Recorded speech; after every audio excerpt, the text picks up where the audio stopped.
Vamos lá, meus irmãos, continuando aqui nosso segundo dia de aula de introdução ao Novo Testamento 2.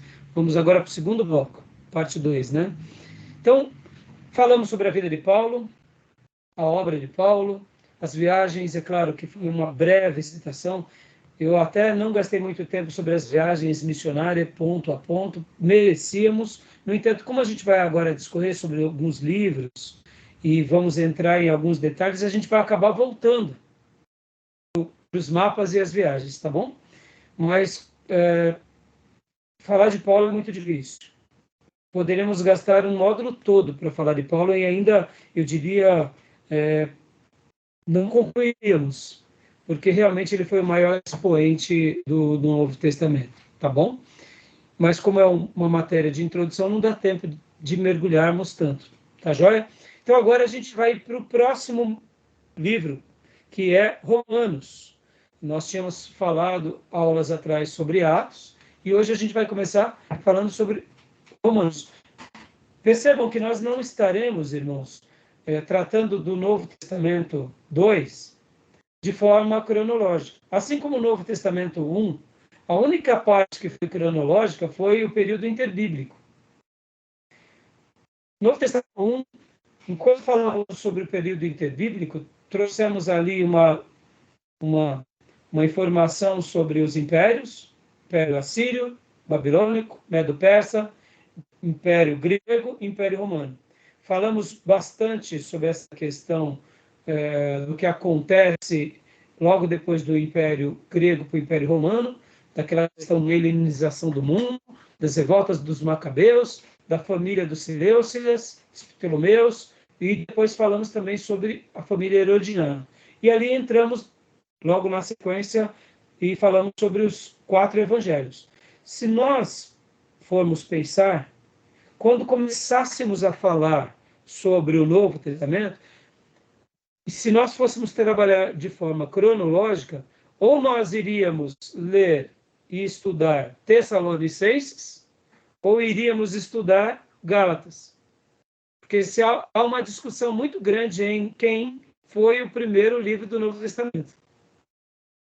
Se é os Tessalonicenses ou se são os Gálatas. Ou seja, a história da igreja primitiva começa a ser vivida pelos apóstolos, eles continuam pregando o evangelho para as pessoas, o evangelho vai crescendo, eles vão formando discípulos com aquilo que eles ensinam, vai havendo a tradição. Em algum momento Paulo se converte, Paulo é treinado, Paulo também é discipulado, e depois Paulo é encaminhado para a pregação do evangelho junto com Barnabé, ou melhor, Barnabé e Paulo, e depois surge a primeira carta, que é Tessalonicenses, ou o próprio livro de Gálatas. E aí vão surgindo as outras cartas. E surge o primeiro evangelho. Ou seja, tanto em Novo Testamento 1 quanto em Novo Testamento 2, nós seguimos a ordem do que está nas nossas Bíblias do Novo Testamento. Essa estrutura de evangelhos, Atos, epístolas paulinas, depois epístolas gerais, petrinas, joaninas e Apocalipse. Essa é a estrutura que a gente vai seguir aqui, mas não é a estrutura e a ordem cronológica, tá bom? Então, hoje, por exemplo, nós estaremos estudando Romanos, mas vocês têm que lembrar que nós não estamos falando de Romanos por causa da ordem cronológica. Estaremos falando de Romanos porque, depois de Atos, na nossa Bíblia veio a primeira carta de Paulo aos Romanos. Tá bom? Tudo bem até aí? Ok. Alguma dúvida? Algum comentário? Não, poderia ser Tessalonicense, né, se fosse na ordem cronológica, ou Gálatas, né? Poderia. Quem é para o futuro, eu faço o Novo Testamento de ordem cronológica. Mas sabe qual que é o problema, Júnior, de fazer de ordem cronológica? Diferente do Velho Testamento?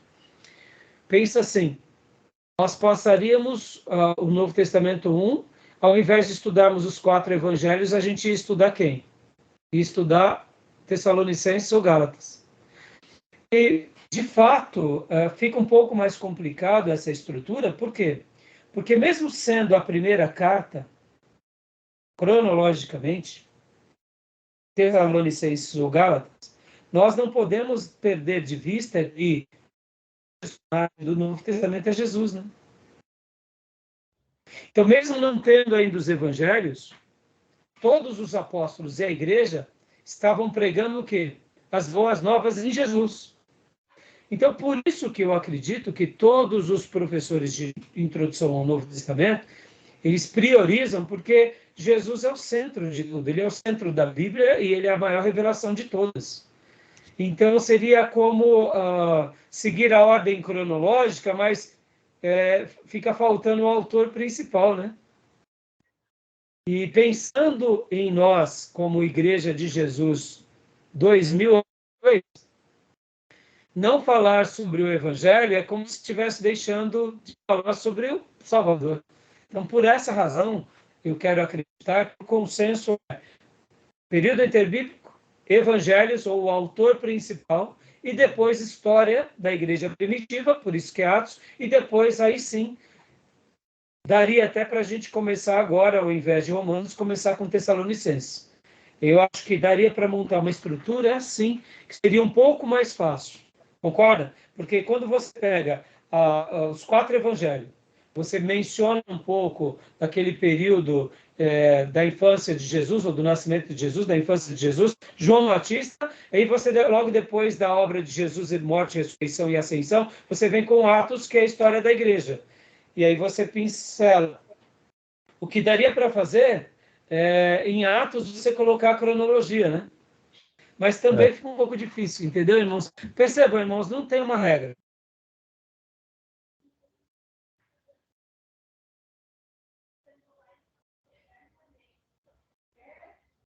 Essa questão cronológica, tá bom? Tudo Deu bem? uma travada, pastor. Hã? Deu uma travada, eu acho que foi para todo mundo. Tá bom. Foi mesmo, né? Fez um barulho, né? Bom, voltou aqui, tá? Então deu para entender? Então eu só fiz essa pincelada para mostrar que agora estaremos em Romanos, mas Romanos tem uma data provável que foi depois de Tessalonicenses e Gálatas, tá? Então vamos lá, meus irmãos. Então vamos aqui, vamos já trabalhar um pouco agora sobre essa questão da Epístola aos Romanos. Vou compartilhar com vocês o slide do professor Jair. Nós temos seguido aqui o material dele.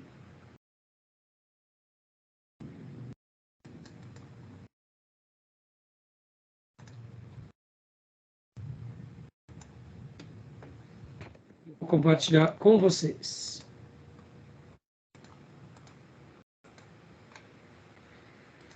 Carta aos Romanos, aspectos históricos, culturais e teológicos. Vamos estar tratando agora sobre o princípio do Império, o primeiro triunvirato, o segundo triunvirato, já tratamos um pouco disso nas aulas passadas, as contribuições do Império Romano, a Igreja em Roma e a Epístola aos Romanos, o autor, local, data, propósito e doutrinas, tá bom? Uma breve história de Roma, da sua monarquia. Nós já passamos um pouco por isso. O Império Romano nasce lá no ano 753 a 717 a.C., com Rômulo. E então a gente tem aquela tradição que tanto Rômulo quanto Remo, se eu não me falha a memória agora, foram criados por uma loba. Essa é a tradição, né? E nasce deles os romanos. Promoveu o rapto das mulheres Sabina. Após a guerra com os sabinos, Rômulo os uniu com os romanos numa diarquia com o líder sabino Tito Tácio. E aí vem toda a história, como a gente já pincelou sobre esse slide, quando nós falamos do Império Romano. Vocês lembram disso? Estão lembrados? Recordam? Nós tínhamos tratado um pouco disso lá atrás, tá bom? Agora eu não consigo ver vocês. Lembram disso? Nós, quando falamos sobre o Império Romano, tá bom? Sim. Sim, sim. Na época do interbíblico. Isso, exatamente. Continuando aqui. Princípio do Império. Consequência do esforço da expansão crescente de Roma durante os séculos 3 e 2 a.C. A população sob o domínio de Roma aumentou de 4 milhões em 250 a.C.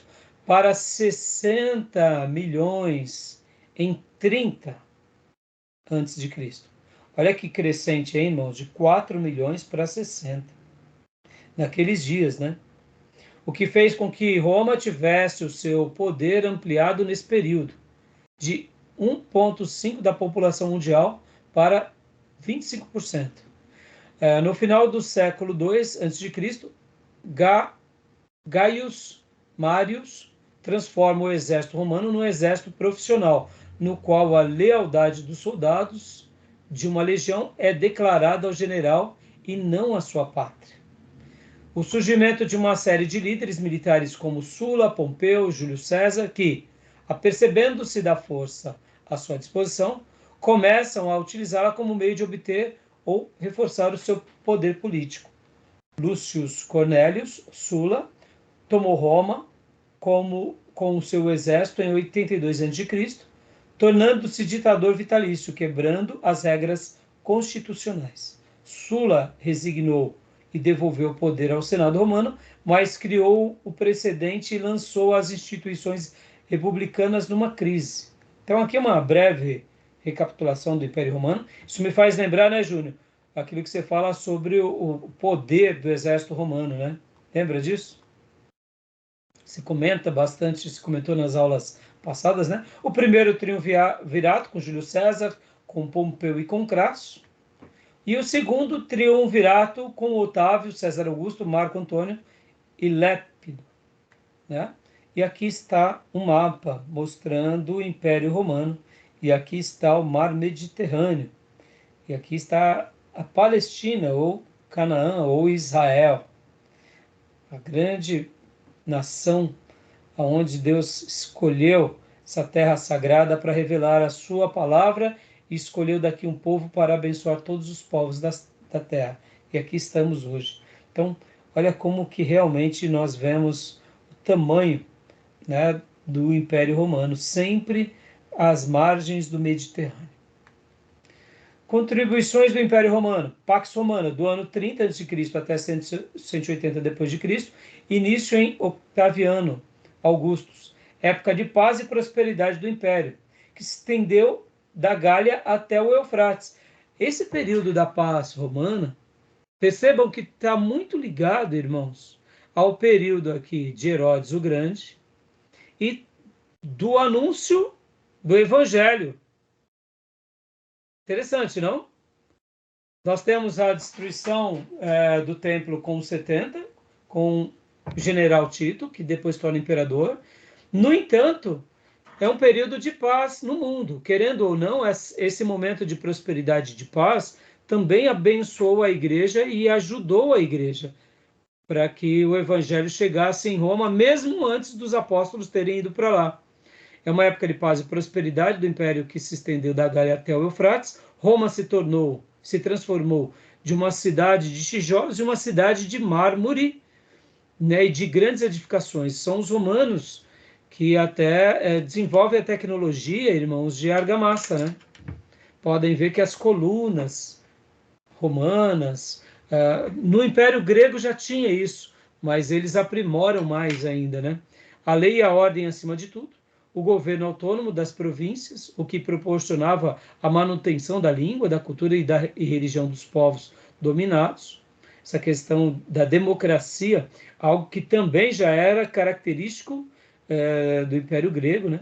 E a construção de estradas, fortalecimento de rotas comerciais e abolição dos pedágios. Essa questão de construções de estradas facilitou, inclusive, muito na pregação do Evangelho, porque uma estrada romana ela era supervisionada por soldados romanos, logo, os mercenários não tinham muito sucesso, e, ao mesmo tempo, os transeuntes, os comerciantes e os pregadores tinham acesso às estradas romanas. Isso tudo também favorecia como meio de proclamação do Evangelho. contribuições do Império Romano. Tinha também a questão da cidadania romana, né, o título importante de prestígio, assegurava certos privilégios de direito aos cidadãos romanos, direito a voto, um cidadão romano não podia ser açoitado, nem preso, nem submetido a qualquer tipo de tortura sem julgamento prévio. A prisão de Paulo e Silas em Filipos, por exemplo. Se ele declarasse aqui que ele era um cidadão romano, isso não poderia acontecer. É que ele não quis usar desse artifício. Garantia apelação de uma sentença, se considerada injusta em Roma. Foi o que ele fez em Jerusalém. Quem alegava falsamente cidadania romana era sumariamente executado, ou como foi ensinado, né? E então, quer dizer, uma pessoa ela não podia apelar sem ser. Se ela fizesse isso, ela ia ser morta de forma sumária. Possivelmente o imperador Cláudio que faz esse decreto.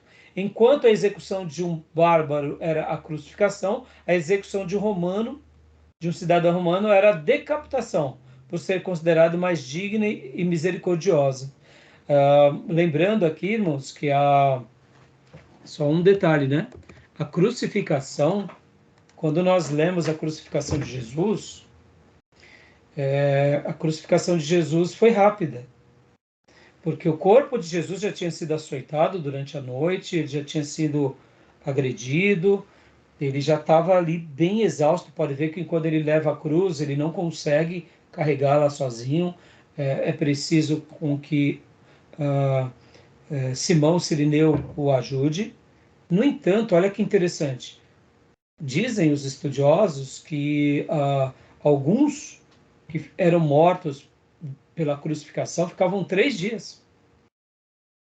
3 dias ali em estados de sofrimento, até os órgãos, o pulmão, e entrar em colapso e a pessoa morrer. Pensem nessa situação, né? É uma situação assim de muita angústia, né? Ver uma pessoa crucificada, gemendo, dia e noite, e, meu Deus, era algo realmente uma tortura. Jesus, talvez também pelo fato de ter carregado os nossos pecados, possivelmente isso deve ter até levado mais peso sobre ele, porque mesmo que, indiferente das leituras teológicas, interpretações, nós sabemos que ele carregou o nosso fardo, os nossos pecados na cruz, né? Então esse é um detalhe. Tem um filme clássico, qual que era o mesmo nome? Que é a história de um... Qual? Não é Ben-Hur, não. Covardes. Quo Vadis. Eu tenho ele. Não, mas a história é um outro... Esse filme é maravilhoso, hein, Júlio? Covardes eu tenho ele. DVD. Eu acho que é aquele... Era de uma revolta que houve entre os romanos. Spartacus, se eu não me engano. Que mostra bastante essas crucificações e como eles sofriam nas crucificações, né? Pompeu crucificou mais de 3.000. Como? Pompeu crucificou mais de 3.000. 3.000, né? Mais de 3.000. Um dia só. Irmãos, a gente quando pensa assim no Império, né? Foi um Império de glória, a gente tem que lembrar, sim, mas de que lado a gente está, né? Se fôssemos romano, é um Império de glória. Mas se fôssemos o conquistado, pelo amor de Deus, né? Fala, Júnior. Tá travado. Júnior, tá travado o seu microfone. Só era comum os romanos fazer crucificação, né? Sim, era cruel, um ato de crueldade. Eles eram... quando a gente pensa sobre um país que domina sobre outro, irmãos, isso é muito cruel, né? São poucos os que dominam e tratam os dominados com dignidade, né? Por isso que eles se tornavam escravos, né? Tá bom? Então, continuando aqui, irmãos, agora entrando um pouco mais detalhadamente aqui na igreja de Roma, né? Vamos lá, pode ler para nós, pastor Johnny? O fundador da igreja dos romanos. O seu fundador ninguém sabe, né? Principal teoria, judeus romanos que estavam em Jerusalém no dia do Pentecostes e que retornaram para Roma anunciando o Evangelho. Somos partos, medos, elamitas e os naturais da Mesopotâmia, Judéia, Capadócia, Ponto e Ásia, da Frígia, da Panfilha, do Egito e das regiões da Líbia, nas imediações de Cirene e Roma, e aqui residem tanto judeus como prosélitos, cretenses e árabes. Como os ouvimos falar em nossas próprias línguas as grandezas de Deus. Atos 2, do 9 ao 11. Joia, olha o poder da evangelização, irmãos. Eles voltam convertidos, possivelmente logo depois que começam as perseguições, alguns possivelmente também foram para Roma, e lá, sem uma liderança necessária estabelecida, eles se organizam como igreja e já começam a compartilhar o evangelho e já se torna uma comunidade forte. Olha que coisa fantástica isso, né, irmãos? Quando a gente pensa que essa comunidade, ela recebe assim, uma origem, literalmente, pelo ajuntamento dos cristãos que vão para lá e que lá se estabelecem. Pastor, quanto tempo depois do Pentecoste? A gente vai estar vendo tudo isso, mas você vê, é uma coisa muito interessante quando a gente pensa um pouco sobre essa questão do poder de Deus conduzindo os seus servos, conduzindo os seus filhos, né? Sobre essa questão, irmão, você vê, a igreja, irmãos, sempre deveria ser algo mais ou menos assim. Uma comunidade de cristãos cheios do Espírito Santo, se reunindo agora para compartilhar a grandeza de Deus e o Evangelho de Jesus. Sem uma disputa, sem o tribalismo, sem aquela questão, eu sou o pastor, você é o seminarista, fica quieto, vai para o seminário, porque aqui quem manda sou eu. Pode ver que essa igreja, ela se torna uma igreja célebre, sem uma liderança forte num primeiro momento. Não tem um pastor... Se reúne em casa, né? Exatamente. Não tem um pastor necessariamente, vamos dizer assim, um apóstolo, para poder falar assim, olha, eu que comecei esse trabalho. Ela nasce, ela acontece. E Paulo, como o chamado dele era com os gentios, aí onde entra a vocação de Paulo para os romanos. Percebam que, irmãos, deixa eu até gastar um minuto aqui falando algo para vocês. Quando nós estudamos teologia sistemática em eclesiologia, nós aprendemos sobre vários sistemas de governo. Por exemplo, a Igreja Batista ela tem um formato, uma organização. A Igreja Metodista tem um formato, tem uma organização. A Igreja Anglicana tem um formato, tem uma organização. A Igreja Luterana também.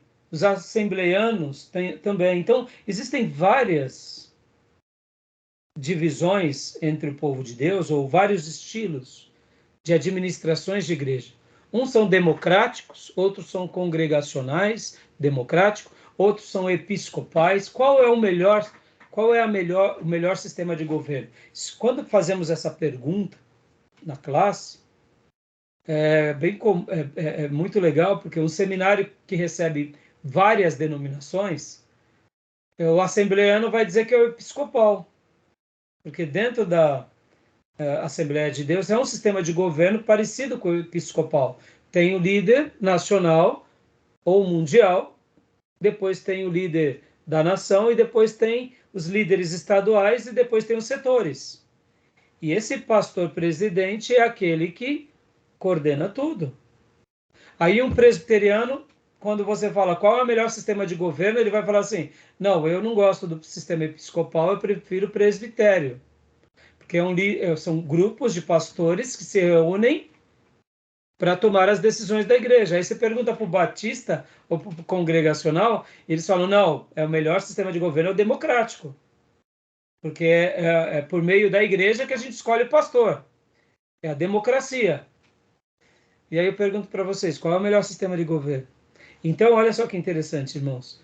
Geralmente, quando eu faço essa... Bom, já demonstrando aqui, tá, irmãos? Como batistas, então aqui já vou fazer vou puxar a brasa para minha sardinha, tá? É o democrático, tá?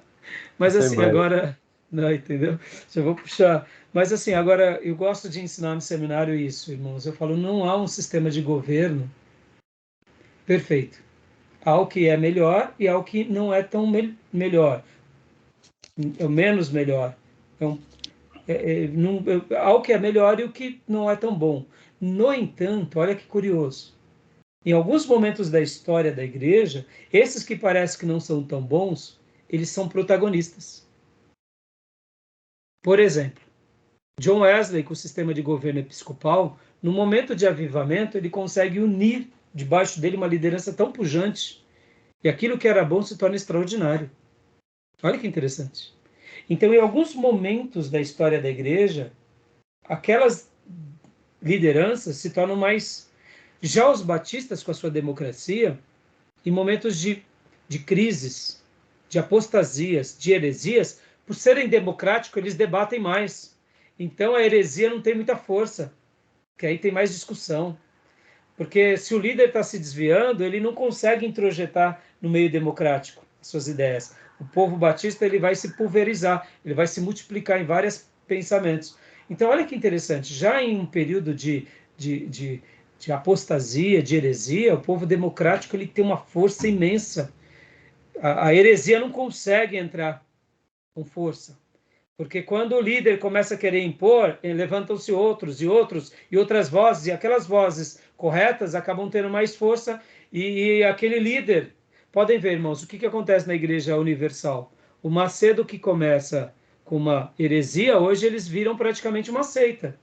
Ele começa como igreja, hoje a Igreja Universal é uma seita, quando a gente vai fazer uma avaliação. Olha que loucura.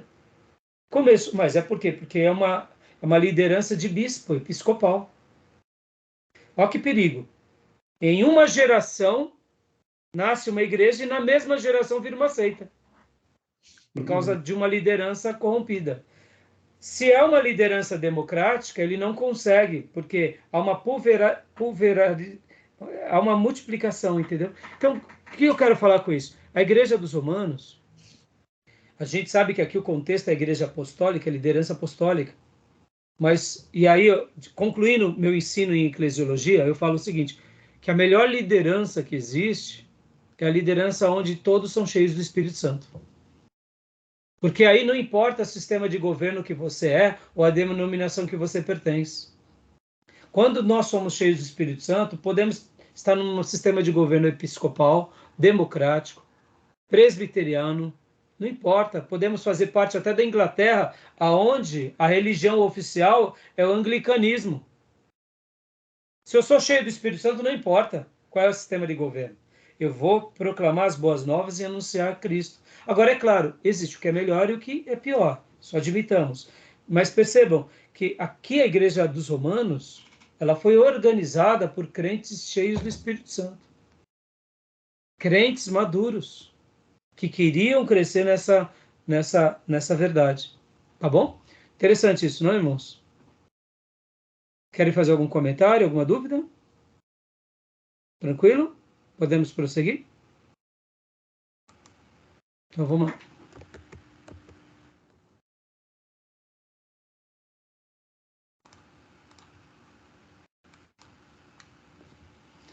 Então, pode ler para nós, pastor Johnny, por favor? Paulo claramente indica que a igreja já estava estabelecida. Primeiramente, dou graças a meu Deus, mediante Jesus Cristo, no tocante a todos vós, porque em todo o mundo é proclamada a vossa fé. Romanos 1:8. Porque não quero, irmãos, que ignoreis que muitas vezes me propus ir ter convosco, no que tenho sido até agora impedido, para conseguir igualmente entre vós algum fruto, como também entre outros gentios. Romanos 1:13. Ou seja, Paulo menciona que já está tudo tá redondinho lá. Paulo só queria agregar algo a mais para eles e na vida dele. Mas estava funcionando. Irmãos, isso daqui é uma obra poderosa do Espírito Santo, é ou não é? Isso é maravilhoso, irmãos. Continua, pastor. Por favor. A tradição de Irineu, 130-202, registrada por Eusébio, 265-339, erroneamente diz que a igreja em Roma foi fundada por Pedro e Paulo. A Então, tradição deixa eu dar uma pausa aqui. Por que diz erroneamente, irmãos? Porque, assim, se estudando, se verificando com maiores detalhes, se notou que isso daqui foi só uma ideia possível que alguém teve. Por exemplo, o Júnior comentou sobre aquele filme Quo Vadis. Se não me falha a memória, naquele filme parece que Pedro vai a Roma, não é isso, Júnior? Sim, Paulo está em Roma, preso, né? Não, ele está lá em Roma. E aí Pedro também vai para lá. Tem notícia Então, que ele está lá em Roma. E lá ele conta Priscila e Áquila, né? E a igreja, os irmãos. E Pedro vai para lá depois. exatamente. Então, ou seja, ali é uma tradição, mas não tem como a gente afirmar esses detalhes, tá bom, irmãos? Então é por isso que o nosso querido irmão pastor Jair, no seu slide, faz essa citação. Pode continuar, por favor, pastor Johnny. Joia. Tradição de Ambrosiaster, quarto século. Ele que era membro da igreja em Roma, num comentário sobre a epístola de Paulo, escreveu que estes haviam aceitado a fé cristã, ainda que de acordo com o tipo judaico, sem o trabalho de qualquer apóstolo. A possibilidade disso ter ocorrido é reforçado pela narrativa de Atos 11, 19 ao 22, sobre a igreja de Antioquia da Síria. Ou seja, vamos ler Atos 11, 19 ao 22, só para a gente confirmar isso. Isso é muito provável, irmãos, porque naqueles dias, irmãos, vocês têm que lembrar que a igreja estava em plena ebulição.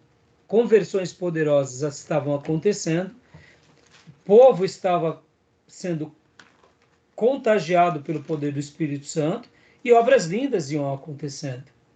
Então, aqui a gente vê que Deus estava operando não só em Roma, mas em muitos lugares espalhados ao redor de Jerusalém. Quem achou pode ler para nós.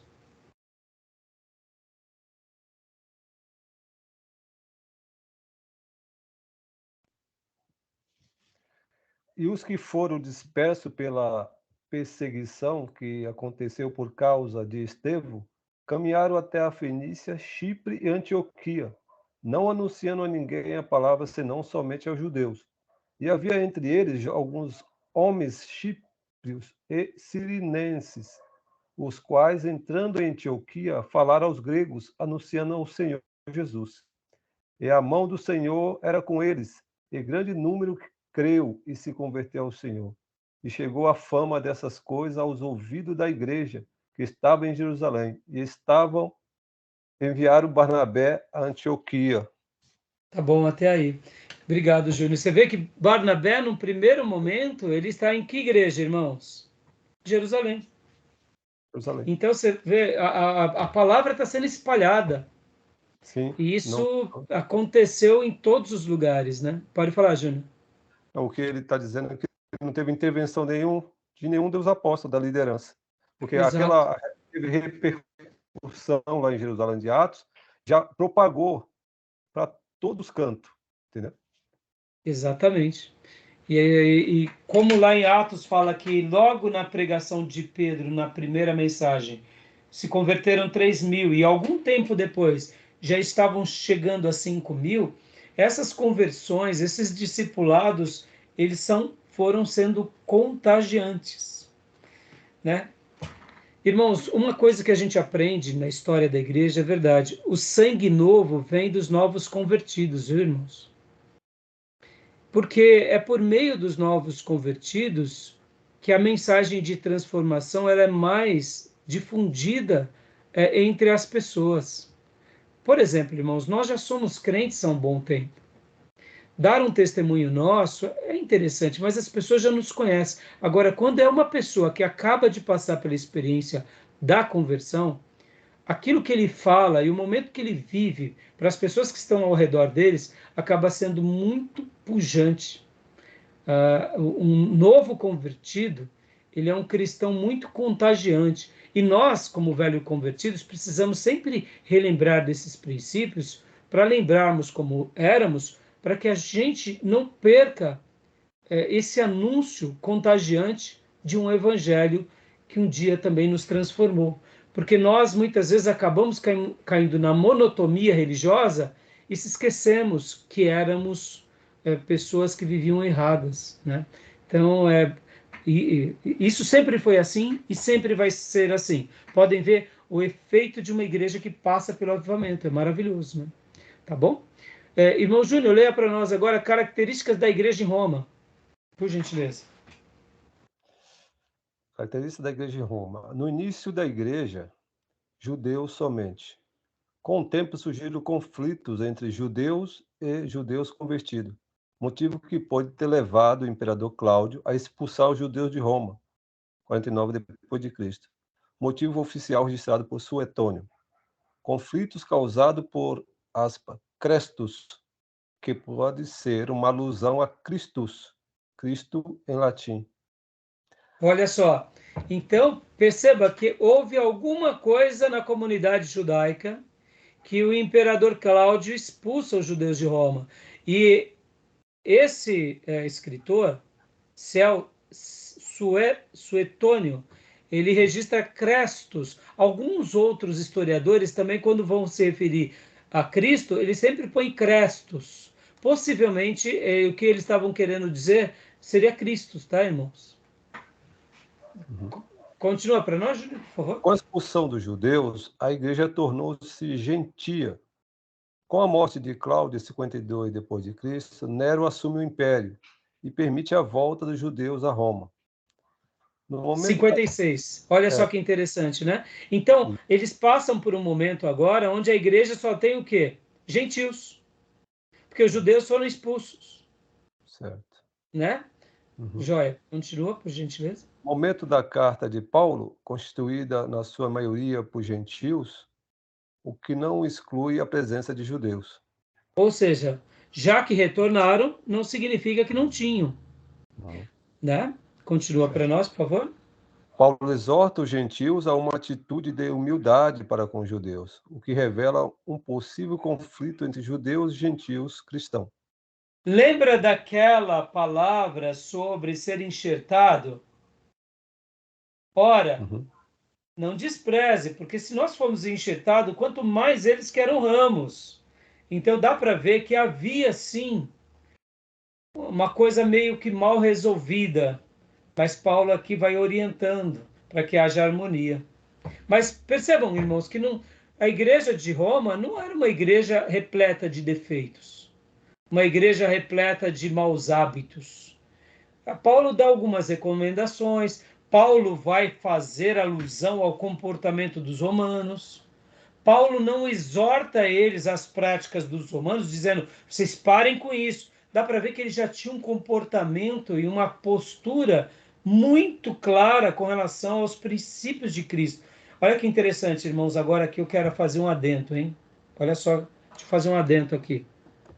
Essa questão que a gente está enfrentando, inclusive, eu não sei se vocês viram, semana passada, o pastor André Valadão pregou sobre Deus odeia o orgulho e fez uma mensagem lindíssima, que inclusive eu utilizei essa mensagem do pastor André Valadão. Se vocês não viram, eu vou pôr o link para vocês no nosso grupo de WhatsApp, para que vocês assistam.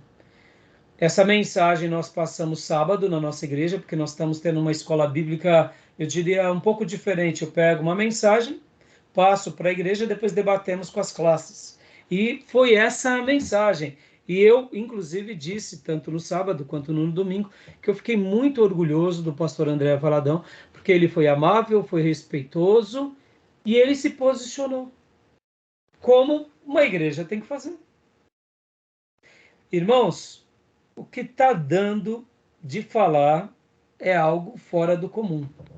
Ontem mesmo eu recebi um vídeo de um pastor de uma certa igreja que se diz evangélica, falando que tanto o André Valadão quanto o Silas Malafaia, eles são assassinos, porque eles estão fazendo aquilo que Paulo dizia, que ele tinha um espinho na carne. E o espinho na carne eram aqueles que acusavam Paulo, eram os que perseguiam Paulo.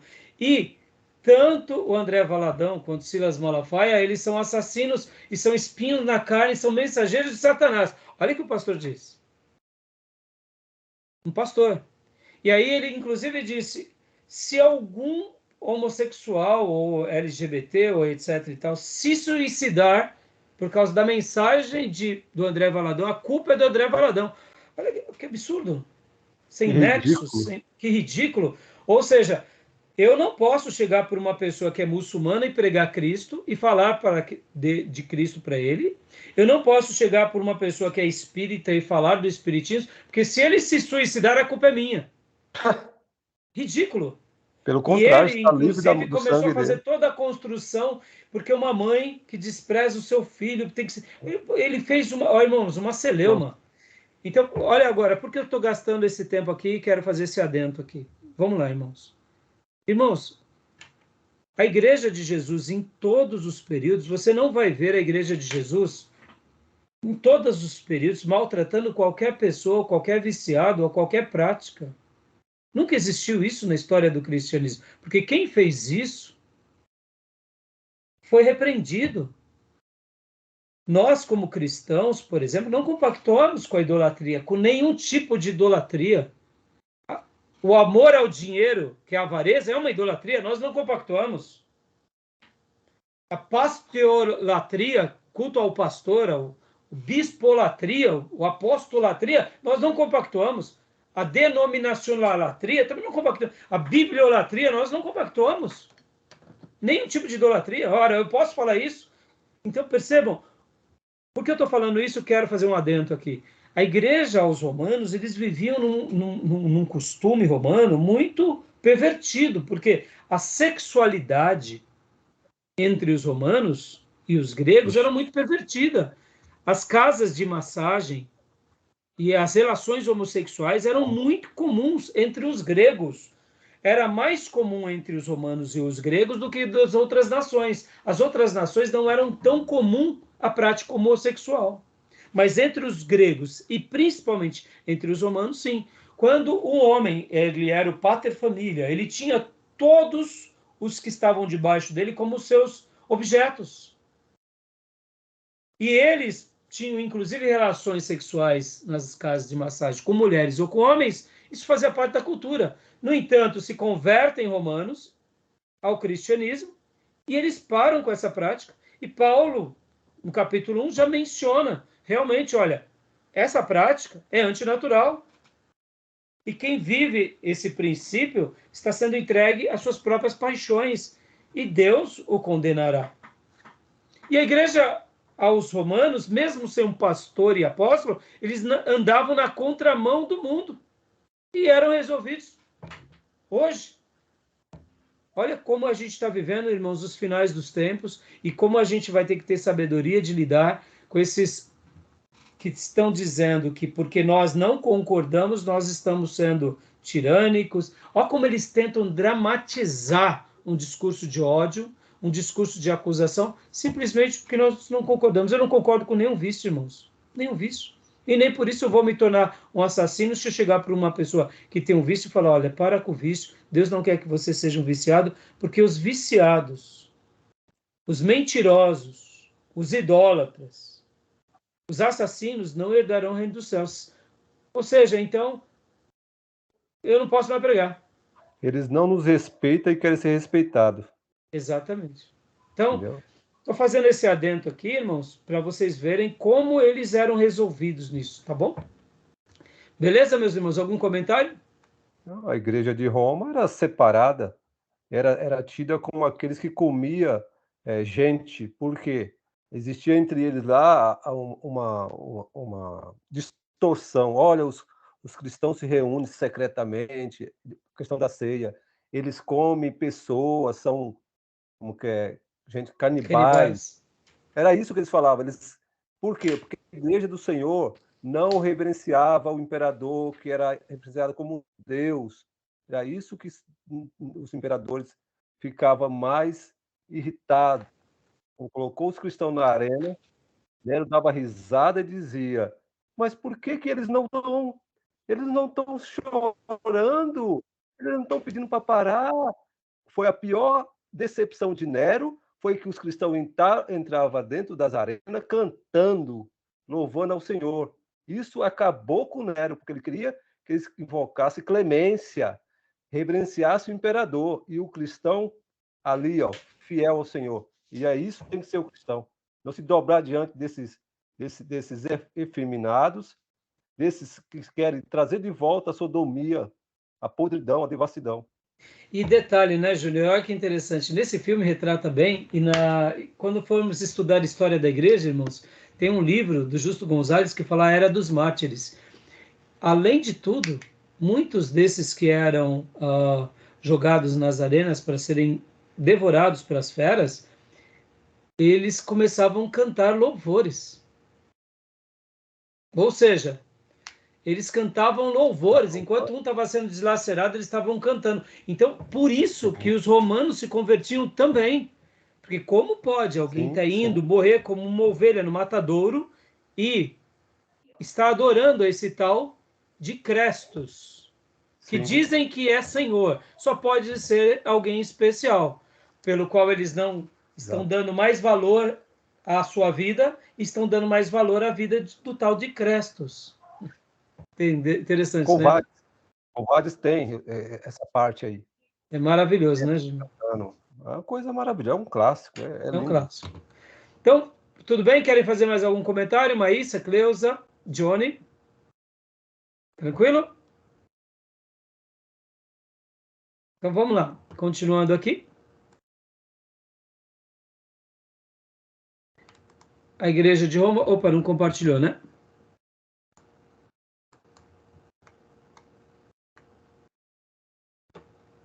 Vamos lá. Características da igreja de Roma. Já lemos tudo, né? Ou não? Não lemos tudo? Lemos essa última parte aqui, Júnior, ou não? Leu.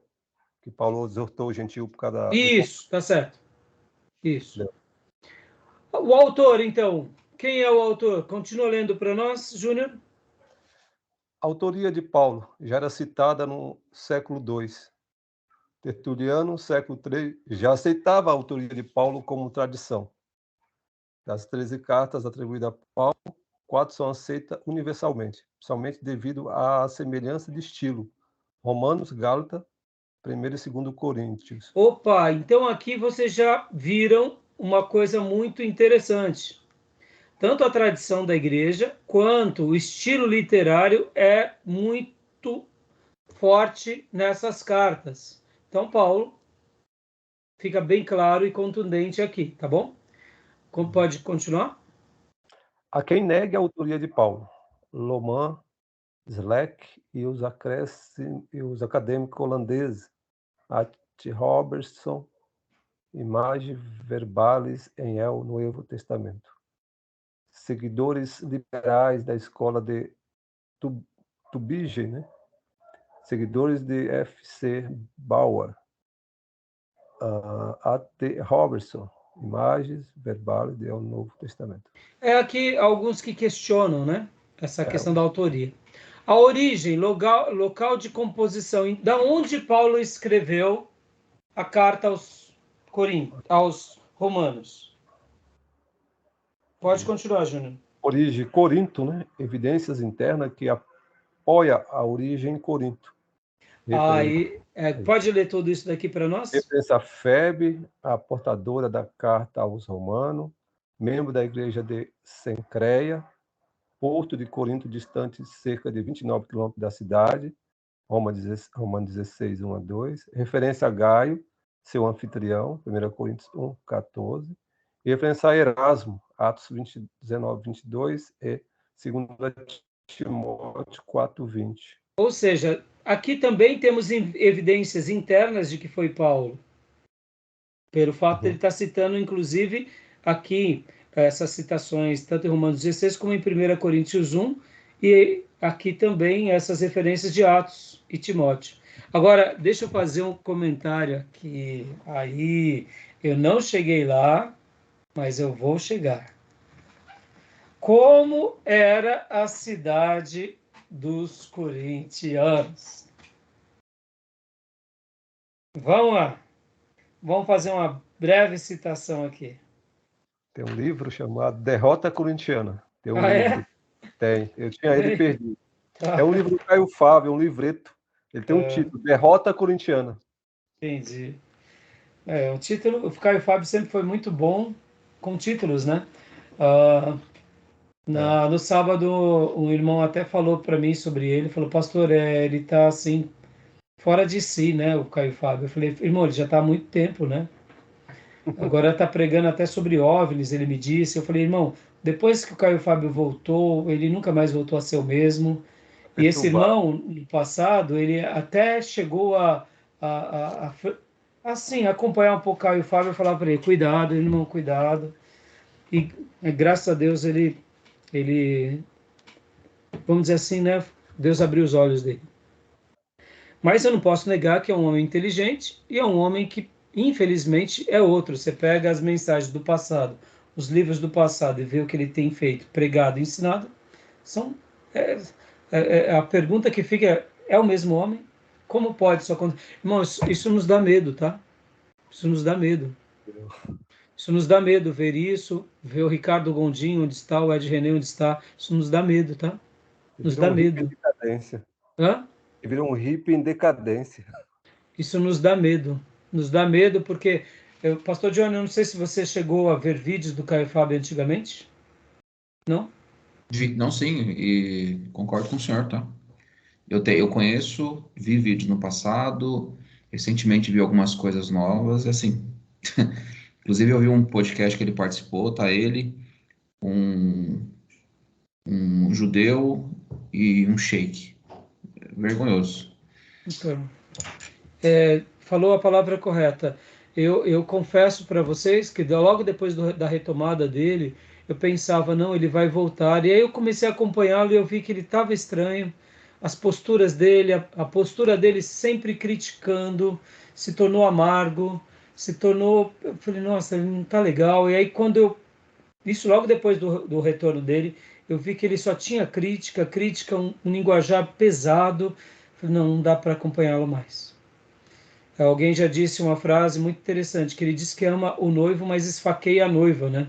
Então, assim, e o pior de tudo, nessa época do retorno do Caio Fábio, o Ed René e o Ricardo Gondim questionavam eles. E, de repente, a gente vê ambos se enveredando. E, inclusive, eu vi também ontem um líder da igreja do Gondim fazendo uma crítica veemente ao André Valadão. Algo horrível. Eu falei, pelo amor de Deus, onde chegaram os nossos irmãos? Irmãos, no ano 2000, 98, 99, 2000, eu participei de um congresso Batista Nacional em Serra Negra, onde os oradores principais eram Ed René e o Ricardo Gondim. Eu tenho as fitas cassete. Mensagens maravilhosas, bíblicas, postura, críticas, mudaram demais. Eu E isso me coloquei dá lá medo, viu, irmãos? Isso dá medo. eu coloquei num grupo, vocês vão chegar a ler. Eu coloquei lá de uma irmã, uma argumentação dela muito boa sobre o Goldin. Nossa, muito boa. Se quem Então, alguém quiser ler, ela é excelente. joia. E assim, isso é tudo para a gente abrir os olhos. Agora, eu só queria fazer essa citação. Romanos foi escrito da cidade de Corinto. No versículo por versículo de Champlin, nos comentários que Champlin faz, ele diz que os poetas romanos, quando mencionavam a cidade de Corinto, eles diziam que Corinto conseguia unir o pior de todas as culturas. O pior dos gregos estava em Corinto. O pior dos romanos estava em Corinto e o pior de todas as demais nações estava em Corinto. E ele dizia, esse poeta, que eu não quero passar lá por nada na minha vida. Olha que interessante. Pense no lugar onde o pior de tudo está lá. Agora eu digo, olha que interessante. Paulo está lá. Se o homossexualismo era grande nas cidades gregas e romanas, em Corinto era pior. porque lá tinha o que? O templo de Afrodite. Quem era Afrodite? Era a deusa da sexualidade, traduzindo em outras palavras. Só para vocês terem uma ideia, lá em Corinto havia esse templo, onde havia 1000 prostitutas cultuais, 1000 oficiais, aonde cenas de sexualidade eram praticadas. E por ser uma cidade portuária, e uma cidade importante por ser portuária, os homens chegavam e já iam cultuar no templo de Afrodite.